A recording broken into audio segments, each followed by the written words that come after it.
to the Kerrang podcast. We're backstage at Underworld with Nate and Randy from Finch. How are you guys?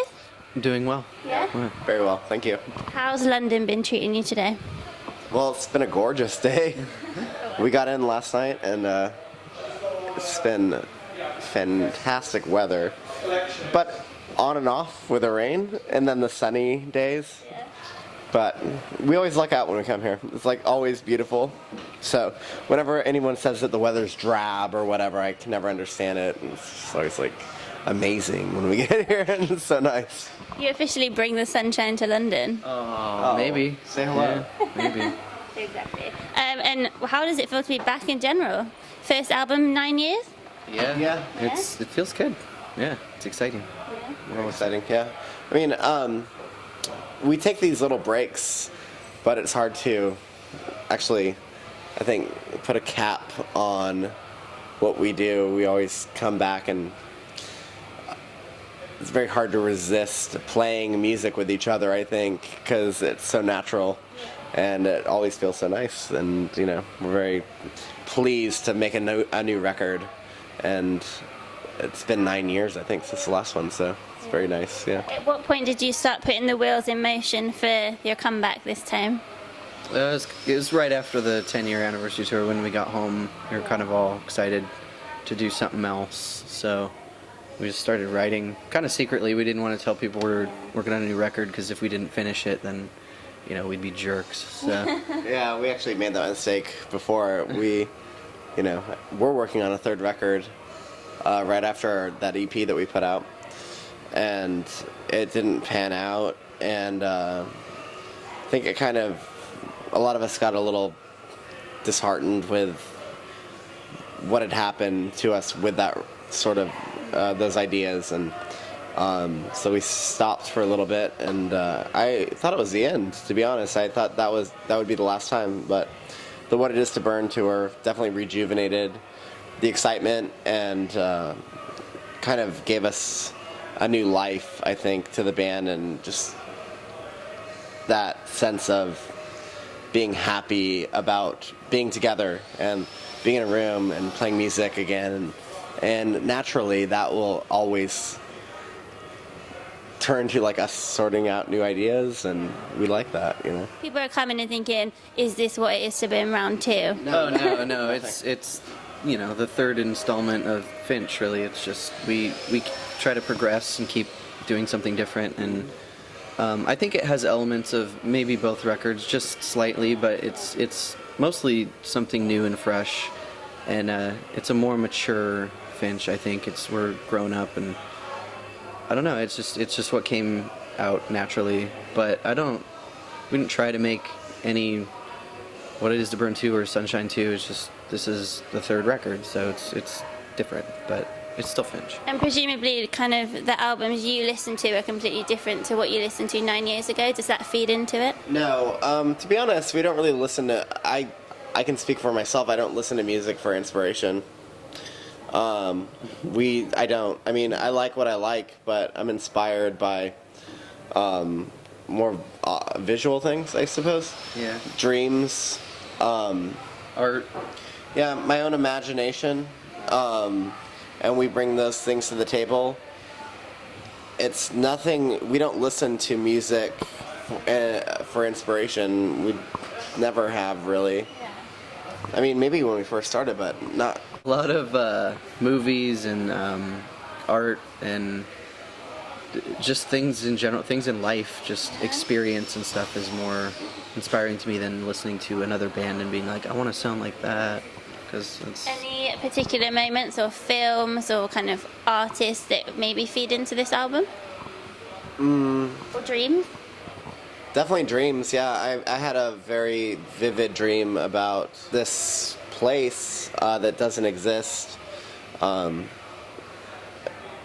my head that was Oblivion, and Nate had a similar sort of idea. What it was is like a meeting of ideas, which is what we do as a band, and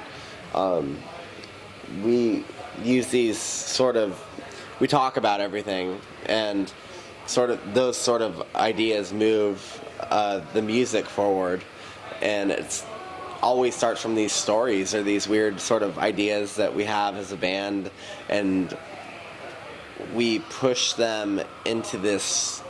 We twist it a little bit, I think, and use that to make music, and it just works out. I mean, it's kind of funny. I don't know if bands generally do that. Is it ever difficult to share, I guess, what could be personal dreams and moments with your band? No. Like, I could tell these guys anything, and they actually don't want to hear most of it. But It depends. I mean, yeah. We're all pretty open with each other for the most part. And especially with things like that inspire us, or when anyone in the band has an idea, whether it be, mood or lyrics or music even, it's just we all really want to share our creativity with each other, so we're very open in that sense. So we don't like to hold back as far as like, Randy will come to us and be like, I had this crazy dream. Like, we're not like, shut up, dude. Like, I want to hear it anyway, because who knows, we could, spark great ideas from that. So it's I've always actually written songs in my dreams before. I have too. Yeah. I've woken up with melodies in my head, or been in a dream and you're playing something, you're like, this is incredible. Like, I hope I remember this when I wake up. But you don't always remember it when you wake up. No, you have to be very quick. Yeah. Do you keep like notepads by the table and stuff? No. I should keep like a tiny little keyboard or something so I can do that. But Luckily I do, so I'm able to record those things immediately. Yeah. And how was your time in the studio this time around? Regrouping? I think a different answer for me and Nate, definitely. yeah, I think it was a different experience for everybody, but because I usually show up after they've been working on things for a long time, really hard, and I just kind of come in and do my job, and that's it. But I had a good time recording. I love recording, so. Not so much a fan of the studio? No, I hated it. It was like the worst process for me that I've ever been involved with Finch. It was stifling and just overall negative attitude where I felt lesser. Is there a moment then when you come out of that and you listen to the album and you like feel better about it, or? No, I feel good about the album because we fucking wrote it. You know what I mean? Like, those songs are great. It's nothing to do with the producer. No. We're a good band. I feel like it's good that we came out on top with this record. I'm very relieved because it sounds great. But, I think we're a great band. If I didn't think so, I don't think we'd be here. Like, I have a huge belief in us, and when people, I don't know, it was just weird. It didn't hinder the overall cloud that I feel like was above me. There's a lot of personal things going on as well from myself that I didn't really want to delve into, but the added sort of negativity that I felt was that was sort of being projected. We got through it and we recorded our songs the way that we wrote them, and then whatever happened after that was great because I think the record sounds fucking amazing. I'm proud of it. I'm proud of us and what we did, and I can't wait to I can't wait to do the next one. It's going to be exciting. I really feel very excited about Finch now and the future of Finch. I think everybody took something different from the experience, but the most important part is that now that it's over at the end, I think it brought all of us closer together as a unit because, it's been 9 years and we accomplished something again and did something on a professional level. And, there's a lot to be said about that. Only playing what is to burn or, playing the hits or whatever, but now it's a different game because we have new material and we worked really hard on it and everybody chipped in and did their part, and it might have been harder for other people recording and stuff, but like I said, at the end, it feels more like a unified front, Yeah, So. I mean, definitely. There's, it's definitely a focused album, and we knew what we wanted when we were going into it, and I'll give credit where credit's due for that. And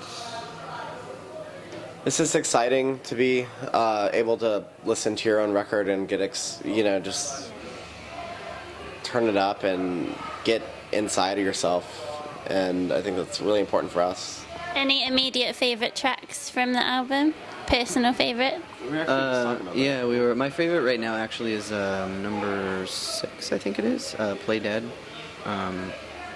I don't know. It's just it puts me in a place right when it comes on. I get in that zone where I would just start feeling it, And it's rare to do that to your own music. I mean, I guess it should be easy for a lyricist to do that.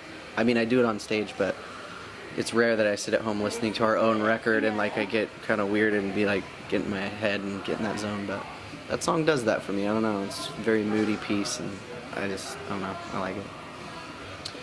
Yeah, I kind of bounce in between Inferium, which is the second to last song, and this song called New Wave, which is the last song. And they're both completely emotional movements for me, and they take me to a place that I feel very connected with for the last year when we started writing. And a lot of there's a lot of bullshit that happened personally with me in my life, but I connect to those tracks and kind of identify with them very well. So it helps me pull through those issues, and it sounds self-indulgent, but really, what else? You're writing songs, you're showing them to people. That's what being in a band is, I guess. That's what music's for. And then you're headlining Hevy Festival this weekend, the Friday. Are you excited for that? Yeah. Yeah, I don't really know what to expect, to be honest, but It's quite a small festival, but how do you find... Is that a zoo or something? Yeah, there's a wildlife park. There are animals there. Yeah, those poor animals. I know, that's what I thought. Yeah. Let's free the animals. It's crazy. Plan 1. Yeah. When's this gonna air? Before. Great. Okay, guys, let's get together. Let's open the cages up, and let's free these animals. Let them run wild. Okay? I'm looking at you guys. Animal liberation now. 12 monkey style. Amazing. And how do you feel about playing festivals over here? Do they differ from everywhere else, or? God, we love them over here. Yeah, I mean, shit, we haven't done a festival over here in Since a while. Give It a Name, I Probably guess. Give It a Name, which was a while back, but festivals out here are always fun. Kids go nuts. Yeah, it's And, where we started, really. Yeah, I mean, doing Reading and Leeds way back in the day, and I remember when did you open main stage? We did the main stage. Remember 2003? Yeah. I think we opened the stage. Yeah. That was my first ever festival. Really? Yeah. Wow, yeah. No, yeah, they're always great. So I don't know. I guess I can expect that. Creating your own festival, who would you put on it right now? What are the bands that you're listening to at the moment? Ooh. They'd probably be all bands that have already broken up or from way back in the day, but It'd be nice to have, if I don't know, is this just for us? Oh God, great. Okay. he's gonna go on for the next 20 minutes. Yeah. Failure's back, so I'd love to have Failure on it. My Bloody Valentine's playing. Would be great. They could headline. Yeah. The Horrors. Fuck, that's such a funny question. Who was I your could go other on headliner be? If you could have the other day. I don't know. Travel back in time and maybe have Nirvana play. Ooh. They would headline for sure. Thinking big, I like it. They're good headliners. Yeah, they'll do all right. And then what's your plan for after Heavy? What are you up to for the rest of the year, I guess? We don't go back out till October. Actually, we're shooting a video when we get home, a music video for Anywhere But Here, which is the second track off the new record.